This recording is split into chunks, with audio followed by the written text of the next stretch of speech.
So strategy and weighing. I'll cover four main things in today's lecture. Firstly, on top half strategy, so things to consider as opening government or opening opposition. Secondly, on back half strategy, so closing government and closing opposition. Thirdly, on explaining the strategic implications of the rebuttals, arguments, and characterizations that you use. And finally, on weighing arguments in the debate. So I'll just get right into it with top half strategy. So the main goals that you have as an opening government or opening opposition team are to make as many straightforward and sensible arguments as possible and to stay relevant till the end of the debate. As much as making good arguments helps win you debates, it's also useful to just take as many arguments as you possibly can think of, such that your closing team finds it harder to make arguments. But also, since you are an opening team and there will be two teams speaking after you, and especially if you're opening government, three teams essentially speaking after you, it's really important to make arguments that will survive till the end of the debate. So how best to stay relevant and make arguments that are relevant? The first thing is that you should have multiple mechanisms and layers to your arguments. And what I mean by that is providing as many reasons as possible to support an argument and diversifying the impact of your argument in a variety of different scenarios and through a variety of illustrations. And the reason why this is useful is, as I mentioned in the rebuttal lecture, if you can provide multiple impacts and multiple reasons to your arguments, that increases the chance that the argument will survive, because even if your opponent responds to some of those reasons, as long as you have some remaining, the argument can still be credited by the judge at the end of the debate. The second thing is that you should identify the most likely characterization of the debate and justify it. And what I mean by this, and what I mean by characterization, is who are the people involved in the debate? In what kind of world does this debate occur? So, for example, on the motion, this House supports the legalization of all drugs, which was a motion that I believe we did earlier this week. It might be useful to identify who are the kinds of people who consume drugs. At what age do people get introduced to drugs?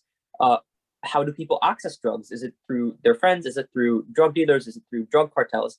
And the reason why that characterization is important is because all the arguments that you end up making will ultimately be contingent on that characterization. The debate will be very different if the primary consumers of drugs are 50-year-olds, and that is the age at which most people get introduced to drugs, versus if the main way that people get introduced to drugs is at a much younger age.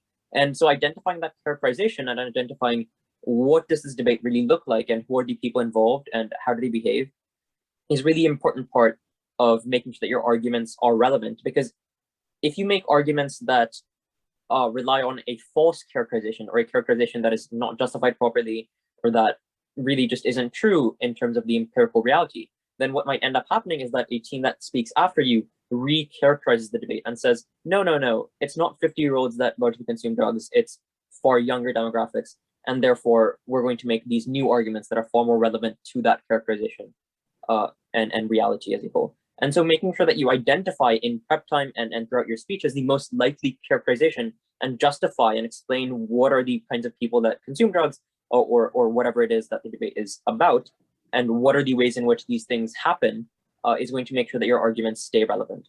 The third thing is to explain why your arguments address the heart of the debate. And identifying the heart of the debate is something that comes with experience, but just to give an example for the motion of this House supports the legalization of all drugs, the main heart of the debate is, will legalizing drugs make it easier to rehabilitate people? Will it make it easier to stop all the harms that come from drug consumption? Will it make drugs safer? These are the main things that both teams need to consider. And so you should make sure that your arguments address those particular points of clash. Now, you might make an argument that drugs provide recreational benefits and make people relaxed and happy. And you might prove that argument and it might be true and you might impact it. But if that argument doesn't address the heart of the debate, it's going to be very difficult for that judge to compare that impact of people are relaxed and people use this drug recreationally versus harms such as addiction, such as rehabilitation, such as drug safety. And so identifying what it is that the debate is really about and what are the main areas of contention will make sure that you make arguments that are relevant beyond just proving arguments, making sure that they're ultimately going to survive till the end of the debate and not just be dismissed as irrelevant is, again, something that's really important, especially as a top half team. The final thing to mention is the use of POIs. And this not only means asking POIs to your diagonal team, and by diagonal team, I mean if you're opening government, then the closing opposition team, and if you're opening opposition, then the closing government team since they're on that diagonal in the quadrant. Making sure that you ask POIs as well as accept POIs, because there's no way for you to respond to a closing team's arguments directly in your own speech, considering they speak after you. Therefore, it's very important that you make sure that you ask POIs throughout the debate, that you show that you're still engaged and attempt to respond to those teams' arguments, as well as accept POIs, because accepting a POI from a closing team might give you an insight into the kind of argument that they're going to make, into what their extension argument might be, and therefore predict and adapt to that and make sure that you're preempting that or strengthening your case accordingly. So hopefully that makes sense. I'll now move on to the back half strategy as to what you should consider as a closing team in closing government or closing opposition. So the main goals of your team are to choose the right extension or extensions. And this shouldn't be a series of arguments in a vacuum, but rather an explanation of why your argument wins the debate. And therefore, you should definitely consider what has occurred in the debate so far. So how should you present an extension effectively? The first thing is that you should identify the gap that you're trying to fill. As an extension team, you shouldn't just make arguments in a vacuum, as you might be able to get away with as an opening team, but rather identify what is this debate about, what has currently happened, and how do I place myself as a closing team into that to most effectively say, look, this is the debate that occurred so far, and this is why we should win, because we are the ones who uniquely added to the debate or resolved the questions that the judge might have currently with the debate. So that means identifying what the problem is in the top half that you will uniquely address. What have the teams not addressed? What are the areas of contention that they haven't talked about so far? If they haven't addressed drug safety, or if they've made arguments that haven't been proven properly or haven't been impacted properly, or haven't explained why one argument matters more than the other. Those are all gaps in the top half debate that you as a closing team need to attempt to fill. Another aspect of this, and the final thing under this, is identifying who is winning the debate so far. If your opening team is losing, identify why they're losing and fix it. Maybe they haven't proven an argument properly. Maybe they haven't responded to a major piece of argumentation coming from the other side. If you can identify why they're losing, then you will far more effectively be able to place yourself within that debate and are far more likely to be able to overcome the problems that your opening team faced and then win. Another thing that is important is that if your opening team has taken all the major winning arguments, then it might be strategic to just focus on taking second behind them.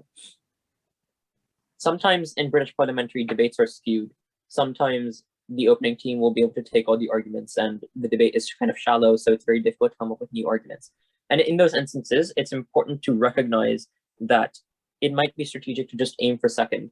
And that involves doing as much rebuttal as you can to generally explain why your side as a whole and why the proposition bench is beating the opposition bench. Because then at least you can beat the two opposition teams, even if you can't explain why you're winning over your opening. So add some new mechanisms, add some new impacts, and identify where you can add those things, just so you have some unique contribution, but focusing on rebuttal and demonstrating why the opposition team's arguments don't stand is an equally valid way of at least taking second place, because this is ultimately a competition and a game, and you have to think strategically in those instances when you're extending off a team that already has taken some very strong arguments. So hopefully that makes sense in terms of identifying what the right extension should be and really flagging to the judge what it is that you're trying to solve. At the very start of your speech, as an extension speaker, that is the first speaker on a closing team, you should be very clear about what is the problem in the top half debate, what have teams not proven, and how will your new argument or your new extension solve that problem and therefore win you the debate. And just being very clear from the start and very upfront about what it is that you're strategically trying to do to win the debate through your debate winning extension will just help the judge contextualize how to analyze your arguments. Because in many instances, back half teams make very valid arguments and prove them and impact them properly, but the judge just doesn't know how to compare those arguments to the rest of the debate just because they're tangential or they're just in a vacuum by themselves. And so it's very difficult for the judge to compare those arguments and explain why one team might be better than the other.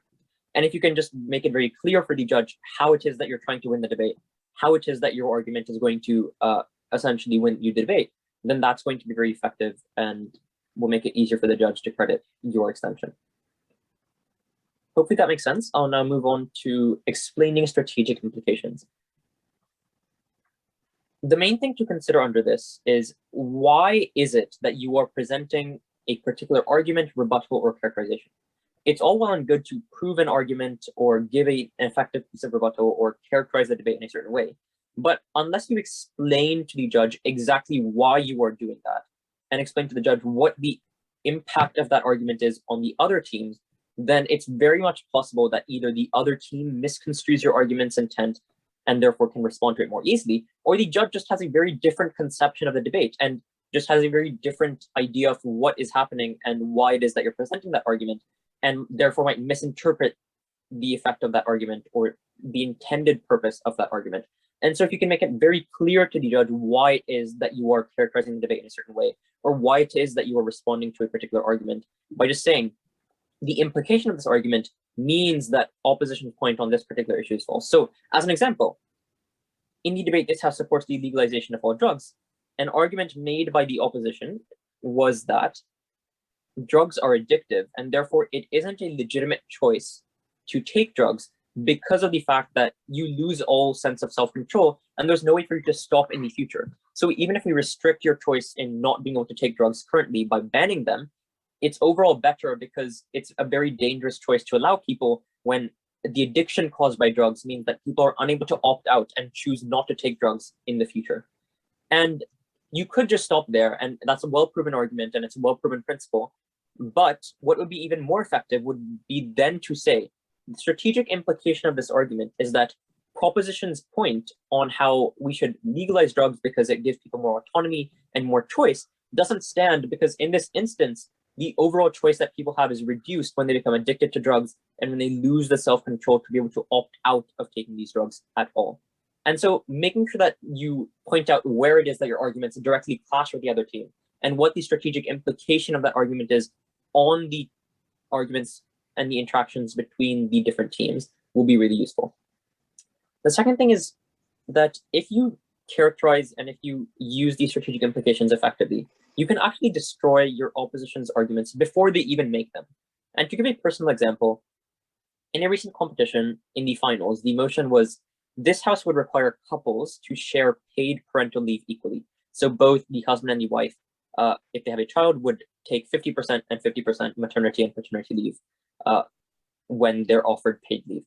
And we were on the proposition, and we knew that opposition was likely going to make an argument that when you impose this choice upon couples and when you force them to take 50-50, then there might be resentment or there might be a suboptimal decision, because parents should be able to make a choice by themselves based on their specific situation. So maybe one parent is just better at taking care of children, or one parent wants to take care of children more than the other, and therefore we should leave it up to couples to decide, whether they want a 75-25 split, whether they want a 90-10 split, whether they want 60-40, and so on.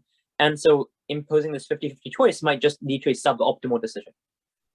And so on proposition, we thought, well, we know opposition is going to try to make this argument about couples having a free choice to make the best decision for their particular situation.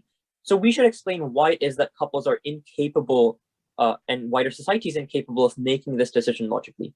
And so at the very start of our case, we explained why it is that in the status quo, in the present, women are the ones who are primarily forced to take on the burden of child rearing and taking care of children, even if it's not the best decision. And it's not a free choice, and that couples, if you leave it up to them, they will primarily just have women being the ones who end up taking this leave. And we provided 3 reasons as to why. We said, firstly, the fact that the wage gap often exists, especially at these age groups in the young 20s, means that when couples are coming to the logical, rational decision, they're often going to have the man go and work, whereas the mother takes the maternity leave, because the husband has more earning potential because of the wage gap. And therefore, it just makes logical sense for the family to be able to earn more money and provide for themselves to have the husband working. We secondly said that historical precedent and figures of authority, such as religious institutions and parents, are often the ones that have societal pressures that force couples to make certain decisions and allocate women to take maternity leave simply because of historical precedent, because religion perhaps says that women should be the one taking care of children, and so on. And the third reason that we provided was that because women happen to be the ones that take care of children, there's a self-reinforcing cycle where children see that their mothers are the ones who take care of them, and therefore attribute things such as nurturing and care, emotionally speaking, to their mother. And that leads to a cycle where women are the ones who end up having to take care of children, because these children grow up and essentially internalize those stereotypes and therefore force their wives or their daughters to take on those same burdens. And so from the very beginning of the debate, we were able to demonstrate that if you don't impose this choice upon couples and if you leave it up to them, they're going to basically force women to take on this burden. And so we explained the strategic implication of that and said, this argument or this characterization means that opposition can't talk about a free choice that's utilitarian and optimal, because if you leave it up to couples, they're going to end up choosing in these ways, even if it's not optimal for them because of these external pressures, because of these societal narratives that force them to act in certain ways. And so by preemptively characterizing the debate in that way, and by explicitly pointing out the strategic implication of that argument, we on proposition were far more effectively able to curb the potential opposition claim about free choice and parents being able to make the optimal decision for themselves by demonstrating why, if you leave it up to them, they won't be making a very good choice, and why they'll ultimately make a choice based on these external factors that are not good. So hopefully that makes sense, and that gives you an insight as to how you can use the arguments that you are already making to just explicitly flag up what it is that the intent of this argument is. And more generally, when it comes to debating, you shouldn't just think of, oh, what points can I think of, and then just present arguments in a random way, but have a strategic conception of what it is that you're trying to do and what is the end goal of all the arguments that you're trying to run. Because that will just make it a lot easier for you to recognize what arguments should you be talking about, what is your rebuttal that you should be giving to be most effective, considering you only have very limited time in which you can speak and in which you can respond to your arguments. It's very important that you just keep in mind what's the most strategic way of presenting your argument and making it as effective and potent as possible. All right, so now we'll move on to weighing. I mentioned weighing briefly when we went through rebuttal. So just to reiterate, what is weighing? Weighing is giving an explanation of the relative importance of different arguments in the debate. In most debates, you'll have arguments being well proven on both sides of the house. The proposition and opposition will both have equally valid points in many instances, and that's why it's a debate. At no competition will you find an argument where only one side has good arguments, because then it wouldn't be a very good debate. And so in many instances, what you're forced to do is to weigh up and compare why one argument is more important than the other argument. So why should you use weighing?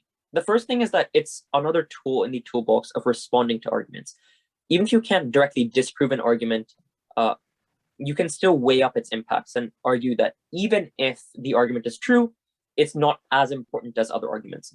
But the second thing is that you are able to give a broader explanation of why you win the debate. And this is especially important for whip speakers who need to summarize the debate and give an overall explanation as to why their team is winning over the other.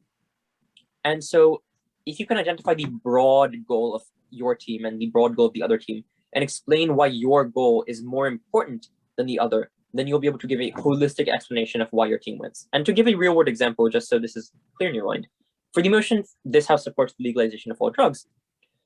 Earlier this week, proposition made an argument about drug safety and argued that drugs will become safer at the point at which they're legalized and at the point at which there's research done into them and corporations want to make them safer. Whereas opposition made the argument that generally addiction will increase and more people will consume drugs. And there were lots and lots of sub-points and sub-arguments that generally prove those two impacts about drug safety and rehabilitation versus more addiction.